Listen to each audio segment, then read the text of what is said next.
Hey dosto, good morning. নতুন video blog ভিডিওটো আৰম্ভ কৰো যদি চাই আছে চ্যানেলটো সাবস্ক্ৰাইব কৰক আৰু লাইক কৰক মা কসম তামান গৰম দিছে ইয়াত তামান গৰম বা বেলি পুৰা হিট পুৰা ধামাকা দিছে কি হ'ব বে ইমান গৰম তো মই গৰমত কি খাই আছে জানে কঁঠাল আৰু আম কঁঠালটো তামান গৰমতে গৰম সোমাই দিছো আমতে আম খাই দিছো সিজনত খাবাই লাগে গৰম বস্তু গৰম দিনত গৰম বস্তু খাব লাগে কিছুমানে কোল্ড ড্ৰিংক খায় কিছুমানে ঠাণ্ডা খায় মই যেহেতু কঁঠাল খাই আছো হল 3-4টা মান খোৱা গাইজ ইমান যদি গৰম দি থাকে ঘামি অৱস্থা নোহোৱা হৈ গৈছে মোৰ চুলি কাটিব ইমান লম্বা চুলি হৈছে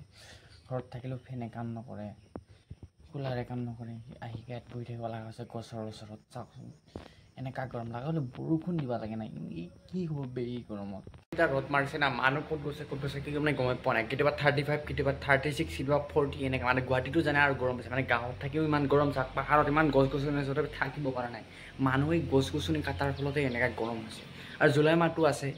জুলাই মাহত আৰু কিমান গৰম মানে মই ক'ব নোৱাৰোঁ আপুনি কমেণ্ট কৰি কওকচোন আপোনাৰ ফালে গৰম কেনেকা হৈছে মানে আমাৰ ফালে 35 ডিগ্ৰী চেলচিয়াছ গৰম সেই দোষটো মানে 35 ডিগ্ৰী চেলচিয়াছ গৰম হৈছে যি কি নহওক যদি মোৰ ভিডিঅ' চাই আছে আপোনালোকে নতুন ভিডিঅ'টো পাবলৈ চেনেলটো ছাবস্ক্ৰাইব কৰি আগতে কৈছোঁ যদি কৰিব মন আছে কৰা কিন্তু মই আনছাবস্ক্ৰাইব বহুত হৈ গৈ আছে যি কি নহওক এইফালে বাহিৰৰ চাউণ্ড ইফালে গৰম মানে অশান্তি থাকিব মন নোযোৱা হৈছে মই ইয়াত বেলেগ দেশতে গুচি যাওঁ নেকি বেলেগ দেশত এতিয়া ঠাণ্ডা চলি আছে বৰ্তমান এণ্টাৰ্কটিকা মহাদেশতো পুৰা ঠাণ্ডা শীতল দেশ আমাৰ ফালে এনেকুৱা গৰম যদি হৈ থাকে চাওকচোন মানুহ বাচিব নাই যিবিলাক প্ৰেছাৰ থকা মানুহ সেইটো সোনকালে মৰি যাব নহ'ব দোস্ত আজিলৈ আহিছোঁ দিয়ক শ্বৰ্ট টাইপৰ এটা ভিডিঅ' বনাইছোঁ লং ভিডিঅ' মই নিশ্চয় বনাবলৈ চেষ্টা কৰিম কমেণ্ট কৰিব